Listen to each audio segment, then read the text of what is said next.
लगातार आज तक आप तक पहुंचा रहा है। आपको बता दें, ऐसा पहली बार हुआ है जब किसी मुख्यमंत्री को पद पर रहते हुए गिरफ्तार किया गया।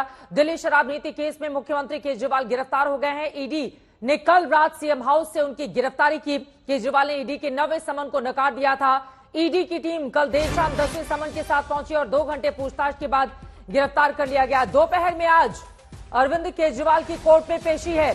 सीएम केजरीवाल की आज कोर्ट में पेशी है। दोपहर 2:30 पर राउज एवेन्यू कोर्ट में उनको पेशी के लिए ईडी की टीम लेकर जाएगी। ईडी ऑफिस के आसपास भारी सुरक्षा बलों की तैनाती की गई है, क्योंकि आम आदमी पार्टी ने आज प्रदर्शन का ऐलान किया था, जिसके मद्देनजर ये बड़ी तैयारी दिल्ली पुलिस की है। वहीं बीजेपी का कहना है जो घोटाला करेगा वो जेल तो जाएगा ही। केजरीवाल भ्रष्टाचार खत्म करने आए थे और खुद ही भ्रष्टाचारी बन गए। वो पूछते थे भ्रष्टाचारी जेल कब जाएंगे। संबित पात्रा की ओर से ये तमाम सवाल उठाए गए हैं और उनका ये कहना है जो घोटाला करेगा वो जेल जाएगा। वहीं दोपहर में अरविंद केजरीवाल की कोर्ट में पेशी है। और वहीं दूसरी तरफ आपको बता दें, जो अरविंद केजरीवाल की टीम की ओर से याचिका सर्वोच्च न्यायालय में लगाई गई है, उस पर भी आज दोपहर को सुनवाई हो सकती है, जिस तरह की जानकारी निकलकर सामने आई है। लेकिन आम आदमी पार्टी की मुश्किलें क्या बढ़ती हुई, क्योंकि इस पूरे मामले में आपको बताते चले, पहले से ही आम आदमी पार्टी के बड़े नेता, चाहे संजय सिंह हो, मनीष सिसोदिया हो, वो जेल में है। सत्येंद्र जैन भी जेल के भीतर, हालांकि बेल पे वो बाहर जरूर आए थे, लेकिन फिर उनको जेल जाना पड़ा है। और आपको ये भी बताते चले कि अब तक मनीष सिसोदिया 13 महीने, जैन 23 महीने से सलाखों में रह चुके हैं। 6 महीने हो चुके हैं। संजय सिंह को यानी कि राहत यहां पर बड़े नेताओं को मिलती हुई दिखाई नहीं दे रही है। लेकिन आज कोर्ट में पेशी के लिए जब लेकर जाया जाएगा, उसके मद्देनजर क्या तैयारी है। संजय शर्मा हमारे सहयोगी इस वक्त हमारे साथ जुड़ चुके हैं। मनजिंदर सिरसा जी जुड़े हुए हैं, प्रियंका कक्कड़ जी स्टूडियो में हैं और आशुतोष जी भी हमारे साथ जुड़े हुए हैं। मौसमी सिंह भी हमारे साथ मौजूद हैं और साथ ही हिमांशु मिश्रा भी हमारे संवाददाता जुड़े हुए हैं। लेकिन सबसे पहले संजय, आपके पास आते हुए सुशांत आपके भी पास आऊंगी। संजय, दोपहर 2:30 बजे कोर्ट में पेशी है, राउज एवेन्यू लेकर जाएगी ईडी की टीम। वहीं दूसरी तरफ अरविंद केजरीवाल की ओर से जो याचिका लगाई गई है, उस पर सुनवाई कब होगी, इसके बाबत क्या खबर निकलकर आ पाई है सामने? सबसे पहले तो मैं बताऊं कि जो शराब नीति का, आबकारी नीति का घोटाला है, उसको ठीक आज 2 साल हो रहे हैं। 22 मार्च 2022 को ये कैबिनेट ने पास किया था। उसके बाद से अब तक 16 से ज्यादा लोग गिरफ्तार हो चुके हैं, 32 से ज्यादा इसमें आरोपी हैं। और अरविंद केजरीवाल ने सुप्रीम कोर्ट में पिटिशनर इन पर्सन अपनी याचिका लगाई है। मुमकिन है कि उनके मोबाइल वगैरह उनके पास नहीं थे और टीम उनके पास नहीं पहुंच पाई होगी, इसलिए वकालतनामे पे दस्तखत नहीं हो पाए।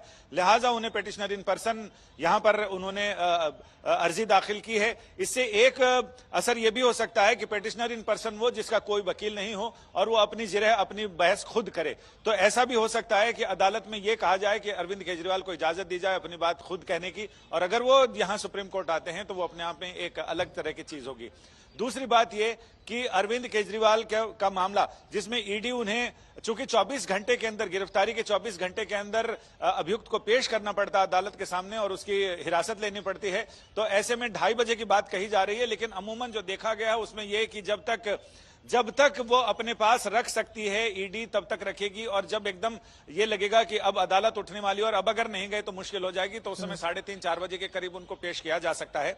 तो ऐसे में यह भी देखना दिलचस्प होगा कि उन्हें वर्चुअल पेश किया जाता है, एक्चुअल पेश किया जाता है, ये देखना होगा। लेकिन पहली सुनवाई है तो लौट रही हूं। पंकज जैन हमारे संवाददाता हमारे साथ हैं और आम आदमी पार्टी के दफ्तर के बाहर भारी भीड़ जुटनी शुरू हो गई है कार्यकर्ताओं की।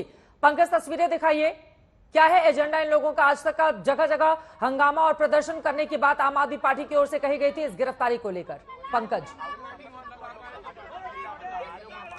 बिल्कुल जबरदस्त नारेबाजी आम आदमी पार्टी समर्थकों की तरफ से देखने के लिए मिल रही है। बगल में ही राउज एवेन्यू कोर्ट है, लेकिन ये तस्वीर देखिए, यहाँ पे सड़कों पर बैठकर अब नारेबाजी शुरू हो गई है। अपने हाथों में मैं भी केजरीवाल का पोस्टर लेकर आम आदमी पार्टी के समर्थक पहुंचे हैं और यहाँ पे नारेबाजी एक तरह से हो रही है। अरविंद केजरीवाल की गिरफ्तारी के बाद लगातार उनके घर के बाहर समर्थक पहुंचे थे, विधायक, मंत्री, पार्षद सब नजर आ रहे थे। और यहाँ देखिए, आपको नजर आएंगे कि इस वक्त जो आम आदमी पार्टी के विधायक हैं और पूर्वी दिल्ली से लोकसभा के उम्मीदवार हैं कुलदीप कुमार, वो भी यहाँ पहुंचे हुए हैं। आम आदमी पार्टी दफ्तर के भीतर भी समर्थकों का हुजूम है और ये लगातार नारेबाजी आप देखते रहिए। जिस तरह से यहाँ पे लगातार नारेबाजी हो रही है और जिस तरह से अरविंद केजरीवाल के समर्थन में यहाँ पे लोग यहाँ बीजेपी का विरोध कर रहे हैं, वो अब नजर आ रही है। तस्वीरें आप देखिए और ये नारे सुनिए क्या कह रहे हैं। तेरी हिटलरशाही नहीं चलेगी, नहीं चलेगी, मोदी तेरी तानाशाही। लगातार हंगामा प्रदर्शन आम आदमी पार्टी के कार्यकर्ताओं की ओर से किया जा रहा है। प्रियंका कक्कड़ जी, सीधे आपके पास आते हुए, अब बीजेपी की ओर से कहा जा रहा है जो भ्रष्टाचार करेगा उसको जेल तो जाना पड़ेगा, और बीजेपी ये भी कह रही है फिर नाटक नौटंकी इस तरह के भी शब्दों का इस्तेमाल किया गया है उधर से। चित्रा जी, सभी को नमस्ते। चित्रा जी, जो भ्रष्टाचार करेगा वो भाजपा में जाके साफ हो रहा है, चाहे वो अजीत पवार हो, 70,000 करोड़ के घोटालेबाज, जिनकी केस में जिनके लिए ईडी ने सारी फाइलें बंद कर दी 2 हफ्ता पहले, चाहे वो छगन भुजबल हो, जिसके लिए ईडी ने कोर्ट में जाकर बोला कि हमारी फाइलें हो गई, केस बंद कर दो, चाहे भावना गावली हो, जिसको 5 ईडी के सामान है, उसके बाद वो बीजेपी में चली गई, ईडी की सारी इन्वेस्टिगेशन बंद हो गई, चाहे वो अनेकों नारायण राणे, हेमंत बिस्वा शर्मा, चाहे अनेकों नेता हो जिनके ऊपर करप्शन के बड़े चार्जेस थे, आज कोई इन्वेस्टिगेशन नहीं चल रही, सब साफ हो गए। चित्रा जी, मैं पूरे गर्व के साथ कहती हूं कि पूरे देश में दिल्ली इकलौता स्टेट है जो रेवेन्यू सरप्लस में है, जो अपने लोगों को सुविधाएं देता है, क्योंकि हम अपनी जेब में पैसे नहीं डालते। भाजपा के सारे स्टेट्स लॉसेस में हैं, सब जगह वो घाटे में चल रहे हैं, क्योंकि भाजपा के नेता अपनी जेब में पैसा डालते हैं, लोगों को कोई सुविधा नहीं देते, महंगाई चरम पे हर जगह। दिल्ली में सबसे कम है, ये अरविंद केजरीवाल जी की नीतियां हैं। अरविंद केजरीवाल जी की नीतियों का मुकाबला मोदी जी कर नहीं सकते। कहीं 24 घंटा बिजली नहीं दे सकते देश में, कहीं 24 घंटा पानी नहीं दे सकते देश में। इसलिए मैं लौट रही हूं, आपके आरोपों पर सिरसा जी जवाब देंगे, लेकिन गिरफ्तारी के खिलाफ सुप्रीम कोर्ट पहुंच गई है आम आदमी पार्टी। केजरीवाल के वकील अभिषेक मनु सिंघवी सुप्रीम कोर्ट पहुंच गए हैं। संजय, क्या जानकारी मिल रही है? जल्द सुनवाई की मांग की है अभिषेक मनु जी हाँ, सिंघवी ने। बिल्कुल, अभिषेक मनु सिंघवी भी पहुंचे हैं और शादान फरासत भी यहां पर पहुंच गए हैं। उनकी तरफ से याचिका दाखिल कर दी गई है और अब उम्मीद की जा रही है कि किसी भी समय उसे मेंशन किया जाएगा और यह बताया जाएगा कि अर्जेंसी क्या है। इसमें सबसे पहले तो केजरीवाल ने व्यक्तिगत रूप से अपनी याचिका दाखिल की है और जिसे पिटिशनर इन पर्सन कहा जाता है, इसमें हो सकता है कि केजरीवाल खुद ही उनके वकील ये कहें कि उनके लिए वकील नहीं है, लिहाजा वो वकालतनामा साइन नहीं कर पाए हैं। इस पर देखते हैं कि अदालत का क्या रुख रहता है, लेकिन वो अपनी गिरफ्तारी को चैलेंज करने वाले और ये बताने वाले हैं कि उनकी गिरफ्तारी अवैध है, गैर कानूनी है। इससे पहले जो समन भेजे गए थे वो भी कानूनी प्रक्रिया का उल्लंघन करके भेजे गए थे, कानूनी प्रक्रिया को दरकिनार किया गया है। लिहाजा जब समन ही सही नहीं है तो ऐसे में उनकी गिरफ्तारी भी उचित नहीं है, इसलिए उनकी गिरफ्तारी को रद्द किया जाए। ठीक है, ये बड़ी जानकारी आप दे रहे हैं। सिरसा साहब, सीधे आपके पास आते हुए, प्रियंका कक्कड़ जी की ओर से गंभीर आरोप लगाए गए हैं। उन्होंने कहा है कि विपक्ष में रहे तो भ्रष्टाचारी, बीजेपी में चला जाए तो सदाचारी। सिरसा साहब, देखिए, वो तो आज उनके पास कोई विकल्प नहीं, उनको ये दोष हमारे पे लगाने ही पड़ेंगे और वो ये तो नहीं कह सकते अभी बैठ के टीवी चैनल पर कि अरविंद केजरीवाल जी भ्रष्टाचारी थे, उनको जेल जाना ही था। ऐसा तो नहीं बोल सकते। आम आदमी पार्टी के प्रवक्ता हैं, उनको उनके हक में बोलना ही है। लेकिन चित्रा जी, आपको और मेरे को ये सबको याद रखने की जरूरत है कि कल हाईकोर्ट में इसकी हियरिंग हुई है। डबल बेंच के सामने ईडी ने कहा कि हाँ, हम अरविंद केजरीवाल जी को गिरफ्तार कर सकते हैं। इसके बाद मानयोग हाईकोर्ट ने कहा कि अगर आप गिरफ्तार करना चाहते हैं तो आपको हमें पहले एविडेंस दिखाना होगा। 2:30 बजे का लंच के बाद का टाइम रखा गया और ईडी के एडवोकेट्स ने वो सारे डिफेंस जो सारा प्रूफ्स थे वो सारे का सारा मानयोग हाईकोर्ट के सामने रखा।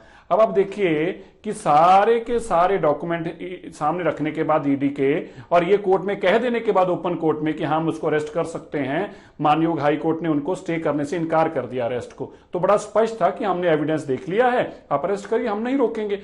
अब ये दोष हमारे पे कैसे? हम समझना चाहते हैं कि क्या हमने उनको कहा था कि 9 सम्मन वेट करो?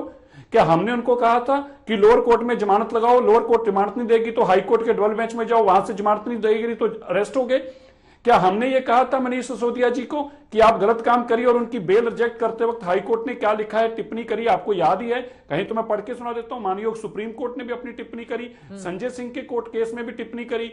अब बात तो केवल इतनी है, आपको जो मैं आपसे एक आग्रह करना चाहता हूं और प्रियंका दीदी से भी आग्रह करना चाहता हूं कि ये तो बता दीजिए कि मजिस्ट्रेट भी गलत है, डिस्ट्रिक्ट कोर्ट जिन्होंने मनीष सिसोदिया की जमानत रद्द करी वो गलत है, हाई कोर्ट भी गलत है, सुप्रीम कोर्ट भी गलत है, जिन्होंने संजय सिंह जी की जमानत रद्द करी वह भी कोर्ट गलत है, संजय सिंह जी की हाई कोर्ट ने जमानत रद्द करी वह भी कोर्ट गलत है, कल अरविंद केजरीवाल जी पहले लोअर कोर्ट में गए वह भी गलत है, मजिस्ट्रेट की कोर्ट, फिर डिस्ट्रिक्ट कोर्ट ने कोई रिलीफ नहीं दी वो भी गलत है, और फिर कल हाई कोर्ट के डबल बेंच भी गलत है, ईडी भी गलत है, सीबीआई भी गलत है। ये तो बता दीजिए।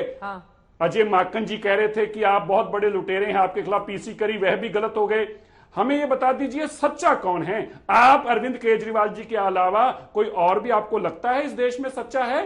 लगता है कोई एजेंसी सच्ची है? लगता है कोई कोर्ट सच है? लेकिन आप तो कहते हैं सभी झूठे हैं, बस कौन सच्चे हैं? महत अरविंद केजरीवाल जी सच्चे हैं। बताइए हम इसमें चित्रा जी क्या जवाब दे सकते हैं? जो कोर्ट को मानने को तैयार नहीं, जो हाई कोर्ट को मानने को तैयार नहीं, सुप्रीम कोर्ट को मानने को तैयार नहीं, ईडी सीबीआई को मानने को तैयार नहीं, उनको हम बताइए क्या ज्ञान दे सकते हैं, उनसे क्या बात कर सकते हैं? ठीक है।